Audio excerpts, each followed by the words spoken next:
नमस्कार विद्यार्थी मित्रांनो, साईसमर्थ मॅथ्स अकॅडमी या यूट्यूब चॅनलवरती आपलं सर्वांचं स्वागत आहे. मित्रांनो, आपण या व्हिडिओमध्ये 9th क्लास इंग्लिश या विषयातील lesson number 3.2 the fall of Troy part 2 चा स्टडी करणार आहोत. मित्रांनो, या लेसनचा पार्ट 1 हा मी आधीच्या व्हिडिओमध्ये घेतलेला आहे. त्याची लिंक तुम्हाला व्हिडिओच्या डिस्क्रिप्शन बॉक्समध्ये मी शेअर केलेली आहे. मित्रांनो, व्हिडिओला सुरुवात करूया.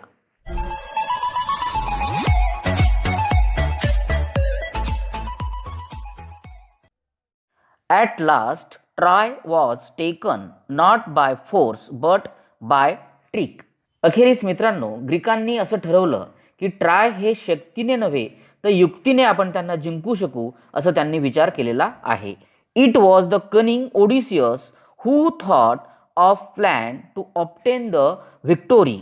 मित्रांनो, ग्रीकामधील जो काव्यबाज ओडिसियसने विजय मिळवण्यासाठी विचार करून एक योजना तयार केली. Let us build a great wooden horse, he said, big enough to hold men inside it, and let some of our best fighter hide in the horse.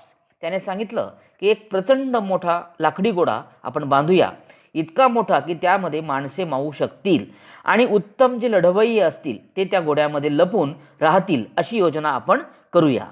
Then let us burn our tent and pretended to sail away in our ship. मग आपले जे तंबू आहेत ते जाळून टाकू आणि आपल्या जहाजामध्ये बसून निघून जाण्याची आपण एक बहाणा करूया. But instead of sailing away we will return in the night. परंतु जहाजातून दूर जाण्याऐवजी रात्री आपण परत येऊया असं त्यांनी ठरवलं. When the Trojans are asleep we will attack the city and burn and kill. त्यानंतर जेव्हा ट्रोजन झोपलेले असतील तेव्हा आपण शहरावर हल्ला करू आणि त्यांना जाळून मारून टाकू असं या ग्रीक लोकांनी ठरवलं. The Greek leaders decide to follow the advice of the wise Odysseus. चतुर जो ओडिसियस होता त्याचा सल्ला ग्रीक नेत्यांनी पाळण्याचं ठरवलं. So a great horse of wooden was made by the skilful engineer and greatest heroes Menelaus Odysseus himself and other enter it. The last man to go in being the architect himself who knew the secret of opening and shutting the entrance.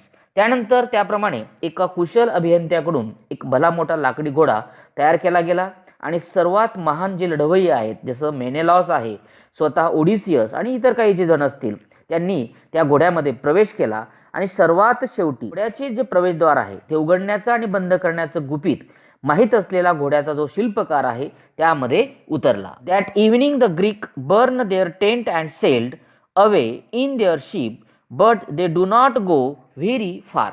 त्याच संध्याकाळी ग्रीकांनी आपले तंबू जाळून टाकले आणि आपल्या जहाजातून ते निघून गेले, पण ते फार दूर गेलेले नाहीत. Only one man was left behind to persuade the Trojan to drag the horse into their city. फक्त एकच माणूस ट्रोजन लोकांना घोडा त्याचा नगरामध्ये सोडून नेण्याचं पटवण्यासाठी मागे राहिलेला होता. Next day the Trojan woke up expecting to go out and fight as they had done for the past 10 years. दुसऱ्या दिवशी ट्रोजन गेली 10 वर्ष करीत होते त्याचप्रमाणे नगराबाहेर जाऊन युद्ध करण्याच्या अपेक्षेने ते उठले.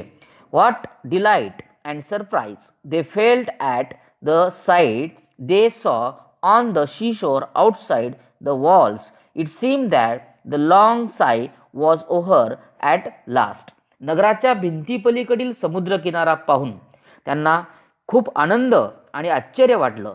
अखेर तो दीर्घकालीन जो वेढा ग्रीकांनी केलेला होता तो एकदाचा उठलेला होता. The tent had been burn. त्यांच्या जे तंबू होते ते जाळून टाकलेले होते. The shores was deserted. जो किनारा होता तो अतिशय सामसूम झालेला होता. Greek ship had all gone. तर सगळी जे ग्रीक जहाजे ते निघून गेलेली होती. It's peace at last they cried and open the wide their gates and came out in a large number on the plain glad to be free again to go where they please. तर चला, शेवटी शांतता झालेली होती. ते सर्वजण ओरडले आणि त्यांनी भिंतीची दारे उघडी ठेवली आणि मोठ्या संख्येने अतिशय थव्याथव्याने समूहाने ते मैदानामध्ये आले. जेथे वाटेल तेथे जाण्यासाठी करण्यासाठी ते आता पुन्हा मुक्त झालेले होते. Then they saw on the sand the huge wooden horse. आणि मग त्यांनी वाळवंटामध्ये तो एक मोठा भला मोठा लाकडी घोडा त्यांनी पाहिला. They gathered round it in a astonishment for it was indeed a wonderful piece of work. आश्चर्यचकित होऊन ते त्याच्याभोवती गोळा झाले, कारण खरोखरच तो एक अचंबित करणारी कलाकृती होती. As they were wondering how the horse had been built and why it had been left behind, they found a Greek with his hand tight together lying under it. हा घोडा कसा तयार केला असेल आणि तो त्यांनी मागे का ठेवला असेल याचं आश्चर्य ते व्यक्त करीत होते. तोच त्यांना त्या घोड्याखाली हात बांधलेल्या अवस्थेमध्ये एक ग्रीक दिसला. When the Trojan drag him out the man pretended to be very frightened of them. ट्रोजनने जेव्हा त्याला बाहेर ओढून काढलं तेव्हा त्याने आपण अतिशय घाबरलेलं आहोत असं त्याने लोकांना भासवलं. When he was commanded to tell them why the Greek had gone and why they had left this horse behind, he pretended to tremble the very much and refused to speak. जेव्हा लोकांनी त्याला Greek हा निघून गेला आणि हा घोडा त्यांनी का मागे ठेवला ते सांगण्यासाठी त्याला विचारलं, तेव्हा बेदरून गेल्याचं दाखवत त्याने काही सांगायला नकार दिला. When at last they threatened to kill him, he spoke and told them he's a false tale. शेवटी त्याला ठार मारण्याची धमकी दिली तेव्हा तो बोलायला लागला आणि खोटी कथा त्याने सांगितली, ती पुढील प्रमाणे. The Greek are tired of the long war and have sailed away in their ships, he said. त्याने खोटी गोष्ट सांगायला सुरुवात केली की या मोठ्या युद्धाने ग्रीक थकून गेलेले होते, खूप वर्षापासून युद्ध चालू होतं आणि म्हणून जहाजात बसून ते निघून गेले असं तो त्यांना म्हणाला. But they are afraid of the long voyage home to, and so they have made the horse and left it as in a offering to the god of the sea.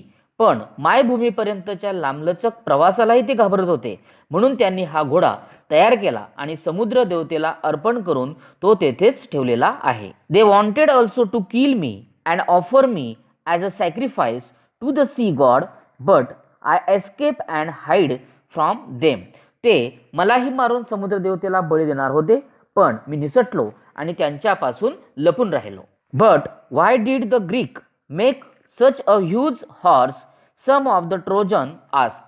पण तिच्यातील गर्दीमधील एका जणाने विचारलं की ग्रीकांनी एवढा मोठा घोडा का बनवला, असं एका जणाने त्या ठिकाणी विचारलं. And the cunning Greek made this reply, if they had made a smaller offering you might have taken it into your city. त्यावर त्यातील धूर्त त्या ग्रीकाने उत्तर दिलं, जर त्यांनी दान देण्यासाठी लहान वस्तू जर बनवली असती तर तुम्ही ती तुमच्या शहरात नेली असती. Then the luck would have gone to the Trojan and not to the Greek. मग दैव तुम्हा ट्रोजनांच्या बाजूने फिरलं असतं, ग्रीकांच्या नाही. That is why they made it too big to go inside your gate. आणि म्हणून तुमच्या दरवाजातून आत जाऊ शकणार नाही एवढा मोठा घोडा त्यांनी तयार केलेला आहे. The Trojans were delighted to hear this. तर हे ऐकल्यावर ट्रोजन अत्यंत आनंदित झाले. The Greek have gone they said and the wall are no longer necessary. आणि आता ते म्हणाले की ग्रीक आता गेलेले आहेत, त्यामुळे आपल्याला या भिंतीची गरज नाही. Let us make the hole in the wall and drag the horse in. तेव्हा ते म्हणाले की या भिंतीला आपण छिद्र पाडूया आणि घोडा आतमध्ये नेऊया.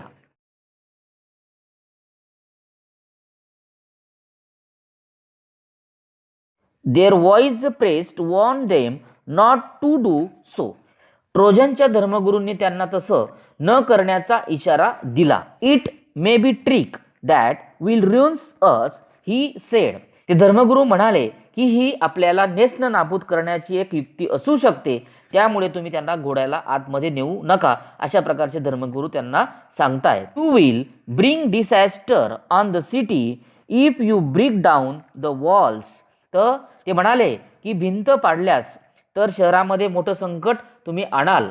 But they were so excited that they paid no attention to his words. परंतु ट्रोजन एवढे उत्साहित झाले होते की त्यांच्या बोलण्याकडे त्यांनी लक्षच दिलेलं नाही. They broke down the part of their strong wall in order to drag the horse in. त्यांनी घोडा आत ओढून नेण्यासाठी त्यांनी त्याच्या त्या भक्कम भिंतीला काही भाग तोडला. All that day the Trojan fisted and drank and celebrated. त्या ट्रोजन लोकांना एवढा आनंद झालेला होता की त्या संपूर्ण दिवशी सर्व ट्रोजन लोकांनी मेजवानी करून दारू पिऊन समारंभ साजरा केलेला आहे.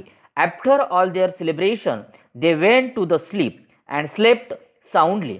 समारंभानंतर अर्थात ते झोपायला गेले आणि खूप गाढ झोपले गेले. But that day of rejoicing was soon followed by the night of terror and death. परंतु त्या आनंदाच्या दिवसापाठोपाठ भय आणि ती मृत्यूची रात्र होती हे त्यांना माहिती नव्हतं. The Greek ship had not sailed far. Greek जहाजे काही फार दूर गेलेली नव्हती. As soon as they were hidden by the island they had lowered their sails and drop अँकर and waited for the night.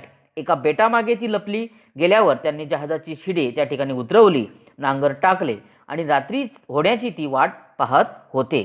In the darkness the fleet sailed back and the leading ship which was Agamemnon bore a red light high on its mast. अंधार पडल्यावर जहाजांचा जो तांडा होता तो परत फिरायला लागला आणि ॲगॅमेमनॉनचे जे जहाज ते सर्वात पुढे होतं त्याच्या उंच ढोलकाठीवर लाल दिवा लागलेला होता. The Greek who was watching for the returns on the fleet crept to the wooden horse and gave the signal. तांडा परत फिरण्यावर लक्ष ठेवून असलेला जो ग्रीक आहे तो लाकडी घोड्याखाली सरपटत गेला आणि त्याने इशारा दिला. The side of the horse open the Greeks climb out and open the gate. घोड्याची एक बाजू उघडली आणि ग्रीक सैनिकांनी बाहेर उड्या मारल्या आणि दरवाजे उघडले. Whole Greek army enter the sleeping city. संपूर्ण ग्रीक पलटणीने झोपलेल्या शहरामध्ये त्यांनी प्रवेश केला. Immediately the Greek set fires to horses and towers and palaces and began to burn and kill. तर ग्रीकांनी ताबडतोब घरे आणि मनोरे आणि राजवाडे यांना आगी लावून आणि ट्रोजन लोकांना मारून टाकायला त्यांनी आरंभ केला. Troy was filled with the sight of leaping flames and the sound of shouting and the noise of weapons and cries of weeping the women's. Troy शहर लपेटलेल्या ज्वाळांनी आणि आरडाओरड्यांनी, शस्त्रास्त्राच्या आवाजांनी आणि रडण्याच्या स्त्रियांच्या किंकाळ्यांनी पूर्णपणे भरून गेलेलं होतं. The sleeping Trojan sprang out of their beds but they were taken by surprise. झोपलेले जे ट्रोजन होते ते लोक अंथरुणातून बाहेर आले ते भयचकित होऊनच आलेले होते. Their enemies were right inside their walls and many of the Trojans were killed before they could put on their armour and seize their weapons. त्यांचे जे शत्रू होते ते खुद्द त्यांच्या भिंतीच्या आतमध्ये आले होते आणि कितीतरी ट्रोजन आपले चिलखत घालून शस्त्र हाती पकडण्याच्या आतच ते मारले गेलेले होते. A bright light lit up the night sky as a palaces and houses, temples and towers went up the flames. राजवाडे, घरे, देवळे, मनोरे असतील ते जाळांनी वेढले गेले. त्यामुळे रात्रीचे आकाश अगदी भगभगत्या प्रकाशाने उजळलेले होते. The Trojans fought as well as they could but it was all in a vain. Trojan शक्य होते तेवढे लढले खरे पण ते सर्व व्यर्थ ठरलं. Old kings Priam was killed with all his brave son. तर जो वृद्ध राजा प्रियाम त्याच्या सर्व शूर मुलांसह मारला गेलेला होता. Hector wife's and his old mother and sister were carried off as a slaves by conqueror. हेक्टरची पत्नी, त्याची वृद्ध आई आणि बहीण यांना जेत्यांनी गुलाम बनून आपल्यासोबत नेलेले होतं. Their fates was in a contrast to Helen when king Menelaus rush through the city looking for her and found her in her palaces. त्याचे नशीब हेलनप्रमाणे बलोत्तर नव्हते. राजा मेनेलॉस तिला शोधण्यासाठी शहरभर धावला तेव्हा ती त्याला त्याच्या राजवाड्यामध्ये सापडली. She hung her head in a shame and sorrow as she face her former husband. आपल्या पहिल्या नवऱ्यासमोर जाताना शरमेने आणि दुःखाने तिची मान खाली गेलेली होती. Her voice was choked with emotion and she could not speak. भावनातिरेकाने तिचा कंठ दाटून आलेला होता आणि ती बोलू शकलेली नव्हती. But Menelaus forgave her and she went back with him, for it was only Aphrodite's who had turned her heart away from her home and her husband and her child. पण मेनॅलसने तिला क्षमा केली आणि त्याच्याबरोबर परत ती गेली, कारण तिचं घर, तिचा नवरा आणि तिचं जे मुलं आहे यांच्यापासून तिचे मन दुरावण्यास ॲफ्रोडाइटस कारणीभूत होती. When morning came, nothing was left of the proud rich city that had resisted attack for the 10 years. सकाळ झाली मित्रांनो, तेव्हा 10 वर्ष हल्ल्याला तोंड देणाऱ्या त्या शहराचा जो अभिमान आहे, वैभव आहे, यातील काहीच शिल्लक त्या ठिकाणी राहिलेलं नव्हतं. अशा प्रकारे मित्रांनो हा पाठ आपला पूर्ण झालेला आहे. मित्रांनो, व्हिडिओ आवडल्यास लाईक करा, शेअर करा, चॅनलला सबस्क्राईब करा. थँक्यू मित्रांनो.